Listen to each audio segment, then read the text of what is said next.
Hello friends, I hope you're doing good. Let's get started with today's edition. ये हमारी आज की पहली न्यूज़ है। इसका कॉन्टेक्स्ट है गवर्नमेंट की कैबिनेट कमेटी का डिसीजन, जिसमें उन्होंने एक नई स्कीम लॉन्च की है। इसका नाम है पीएम ई बस सेवा स्कीम। इसका बजट लगभग 57,000 करोड़ है, जिसमें से सेंटर का शेयर 20,000 करोड़ होगा। कैबिनेट से अप्रूव्ड ये स्कीम पब्लिक ट्रांसपोर्ट सेक्टर से रिलेटेड है और इसकी ब्रॉडली दो कंपोनेंट्स हैं। पहला कंपोनेंट, ये देश में 169 सेलेक्टेड सिटीज में 10,000 इलेक्ट्रिक बसेस को इंट्रोड्यूस और फंड करेगी और इस इंट्रोडक्शन के लिए प्राइवेट पब्लिक पार्टनरशिप यानी कि पीपीपी को यूज किया जाएगा। और इसका दूसरा कंपोनेंट 181 ऐसी सिलेक्टेड सिटीज जहां पर आज तक ऑर्गेनाइज्ड बस इंफ्रास्ट्रक्चर एग्जिस्ट नहीं करता, उन ऐसी सिलेक्टेड 181 सिटीज में ग्रीन पब्लिक ट्रांसपोर्ट इंफ्रास्ट्रक्चर को क्रिएट और अपग्रेड किया जाएगा। वहां पर ऐसी फैसिलिटीज बनाई जाएंगी जैसे कि multi modal interchange facilities, vehicles की बैटरीज को चार्ज करने के लिए इंफ्रास्ट्रक्चर वगैरह को वहां पर बनाया जाएगा। ये न्यूज़ है जुडिशियरी से और ये मेंस एग्जामिनेशन के पर्सपेक्टिव से इम्पॉर्टेंट है। सुप्रीम कोर्ट ने एक मेजर सोशल इनिशिएटिव लिया है, जिसमें उन्होंने एक 30 पेज की हैंडबुक को लॉन्च किया है। इस बुक में उन्होंने ऐसे वर्ड्स को एड्रेस किया है जिन वर्ड्स को यूज करने से जेंडर बेस्ड स्टीरियोटाइप्स को और बढ़ावा मिलता है, यानी कि वो और प्रोपगेट होते हैं। ऐसे terms for example fallen women और बाकी और टर्म्स, इनको ना यूज किए जाने के लिए उस बुक में इनके ऑल्टरनेटिव वर्ड्स को सजेस्ट किया गया है। इस हमारी नेक्स्ट न्यूज़ का कॉन्टेक्स्ट है controller and auditor general of India. उनकी रिसेंटली रिलीज की गई रिपोर्ट, जिसमें मेंशन्ड कंटेंट्स को लेकर इस समय एक पॉलिटिकल कंट्रोवर्सी हो रही है।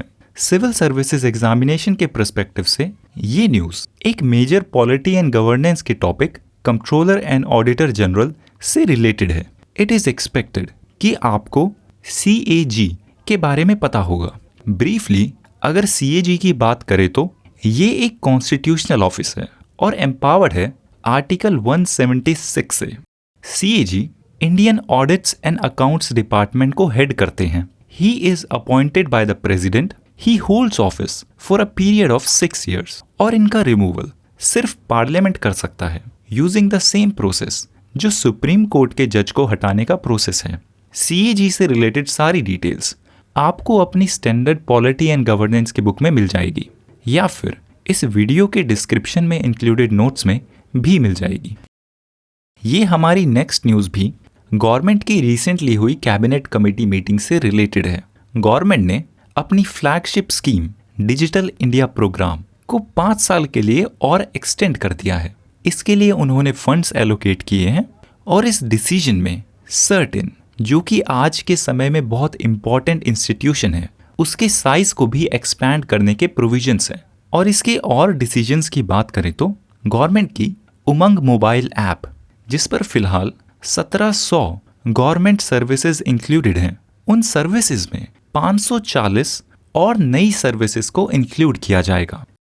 डिजी लॉकर को भी एक्सपैंड किया जाएगा ताकि MSMEs उनका यूज कर सकें अपने सारे बिजनेस डॉक्यूमेंट्स को एक्सेस करने के लिए। ये हमारी नेक्स्ट न्यूज़ है विश्वकर्मा स्कीम। इस स्कीम को प्राइम मिनिस्टर ने पहली बार इस ही साल अपनी इंडिपेंडेंस डे की स्पीच में मेंशन किया था। इस स्कीम को अब cabinet committee on economic affairs CCEA ने अप्रूव कर दिया है। इस स्कीम की डिटेल्स की बात करें तो इस स्कीम में 18 मेंशन्ड ट्रेड्स जैसे कि शू मेकिंग, कारपेंट्री, गोल्डस्मिथ, पॉटर वगैरह में काम कर रहे आर्टिजन्स को मार्केट से कम इंटरेस्ट रेट्स पर 1 से 2 लाख तक के लोन्स दिए जाएंगे। इन आर्टिजन्स को एक गवर्नमेंट का ID कार्ड भी दिया जाएगा और गवर्नमेंट की कोशिश है उनके प्रोडक्ट्स की क्वालिटी को बढ़ाना और उनको ग्लोबल वैल्यू चेन्स में इंटीग्रेट करना। इस स्कीम की सारी डिटेल्स आपको नोट्स में भी मिल जाएंगी। ये नेक्स्ट न्यूज़ है पार्लियामेंट से। राहुल गांधी, जिनकी पार्लियामेंट मेंबरशिप को रिसेंटली ही रिस्टोर किया गया है, उनको पार्लियामेंट की डिफेंस स्टैंडिंग कमेटी में एज अ मेंबर नॉमिनेट कर दिया गया है। अब ये न्यूज़ अपने आप में ट्रिवियल है, पर इसका related topic committees of parliament काफ़ी इंपॉर्टेंट है। मैं इन वीडियोस में पहले भी उनको मेंशन कर चुका हूँ। जो लोग इस एडिशन को रेगुलरली फॉलो करते हैं, आई होप आपने पॉलिटी एंड गवर्नेंस के इस बेसिक टॉपिक को पढ़ लिया होगा। ब्रीफली अगर पार्लियामेंट्री कमिटीज़ की बात करें तो पार्लियामेंट में काफ़ी सारा काम बिहाइंड द कैमरास कमिटीज़ में होता है। पार्लियामेंट में 3 financial committees, 24 department related standing committees, 3 inquiry committees और 5 committees for scrutiny and control होती हैं। इन सभी कमिटीज़ को हर 1 साल में फ्रेशली कॉन्स्टिट्यूट किया जाता है और इन कमिटीज़ में दोनों राज्यसभा और लोकसभा से मेंबरशिप होती है, अलग अलग कमिटीज़ के रूल्स के अकॉर्डिंग। आप कमिटीज़ के बारे में पढ़ लें।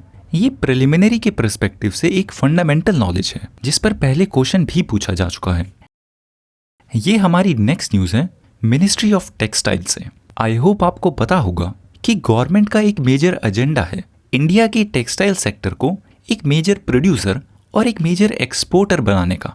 इस ही कॉन्टेक्स्ट में इस साल के ईयरली एक्सपोर्ट डाटा के अकॉर्डिंग इंडिया के टेक्सटाइल एक्सपोर्ट्स में 1.9% का डिक्लाइन हुआ है और इंडिया के अपैरल एक्सपोर्ट्स में 17.4% का डिक्लाइन हुआ है। अब इस टॉपिक से रिलेटेड क्या आपको मिनिस्ट्री ऑफ टेक्सटाइल की मेजर स्कीम्स का पता है?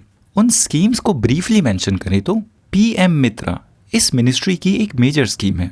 ये कोशिश करती है कंट्री में अलग अलग जगह पर टेक्सटाइल पार्क्स को एस्टैब्लिश करने की। आप पीएम मित्रा और कंट्री में टेक्निकल टेक्सटाइल्स पर दिए जा रहे जोर के बारे में भी पढ़ लें।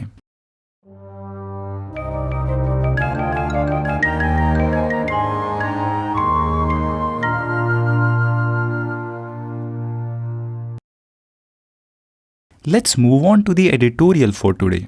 ये एडिटोरियल रिलेटेड है इस साल विटनेस किए जा रहे वेदर एबरेशन से और ह्यूमन हैप्पैजार्ड डेवलपमेंट से।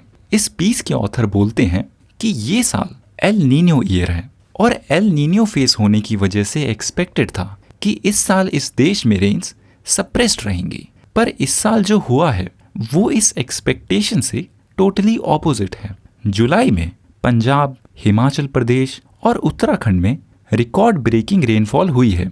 दिल्ली में भी रेनफॉल्स की वजह से यमुना का लेवल इतना बढ़ गया कि फ्लडिंग हो गई। ये एक्सट्रीम वेदर इवेंट्स अभी खत्म नहीं हुए हैं और भी बाकी हैं। और जैसा कि देखा जा रहा है हिमाचल और उत्तराखंड में जहां फ्लडिंग और लैंडस्लाइड्स हो रही हैं और इन इंसिडेंट्स में 60 से ज़्यादा लोगों की जान भी जा चुकी है। इस साल की इन अनएक्सपेक्टेड रेनफॉल को इस पीस के ऑथर्स और जनरल मेट्रोलॉजिकल कम्युनिटी भी एट्रीब्यूट करती है वेस्टर्न डिस्टर्बेंसेस पर। आई होप आपको ज्योग्राफी का कंसेप्ट वेस्टर्न डिस्टर्बेंस के बारे में पता होगा। ये वेस्टर्न डिस्टर्बेंसेस ट्रॉपिकल स्टॉर्म्स होते हैं जो मेडिटेरियन और कैस्पियन रीजन्स में ओरिजिनेट होते हैं और विंटर मंथ्स में नॉर्थ इंडिया में रेनफॉल लेके आते हैं। पर इस लास्ट दिसंबर और जनवरी में वेस्टर्न डिस्टर्बेंसेस इवेंट्स नॉर्मल से काफ़ी ज़्यादा कम थी और इसी वजह से इस साल का फरवरी मंथ पिछले 100 सालों में सबसे ज़्यादा गर्म था। पर नॉर्थ इंडिया में पिछले 2 महीने में हुई हिस्टोरिक रेनफॉल को देखकर लगता है कि वेस्टर्न डिस्टर्बेंसेस अपनी विंटर सीजन में हुई एब्सेंस को अब इन महीनों में पूरा कर रही है, क्योंकि ये रिसेंटली नॉर्थ इंडिया में हुई बारिश वेस्टर्न डिस्टर्बेंसेस की वजह से ही इतनी स्ट्रांग थी। और ये सरप्राइजिंग है क्योंकि समर मंथ्स में वेस्टर्न डिस्टर्बेंसेस जनरली एक्टिव नहीं होती। क्लाइमेट साइंटिस्ट्स का इस कॉन्टेक्स्ट में बोलना है कि ये और ऐसे और एबनॉर्मल वेदर इवेंट्स अब क्लाइमेट चेंज की वजह से और बढ़ सकते हैं।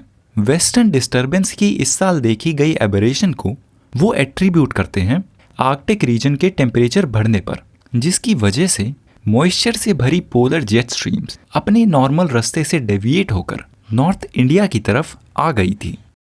इस पीस के ऑथर बोलते हैं कि वेदर इवेंट्स अनएक्सपेक्टेड तरीके से बिहेव कर रहे हैं और ऐसा अब और बढ़ेगा और इस वेदर इवेंट की अनएक्सपेक्टेडनेस को ध्यान में रखना चाहिए। हिमालयन रीजन्स में कंस्ट्रक्शन करते समय वो एग्जाम्पल देते हैं चल रहे 4 धाम प्रोजेक्ट का, जिसकी कंस्ट्रक्शन के चलते माउंटेन्स की नेचुरल स्टेट में काफ़ी सारे कंस्ट्रक्शन चेंजेस किए गए हैं और ऐसा करने से वो माउंटेन रीजन्स काफ़ी कमज़ोर हो गए हैं।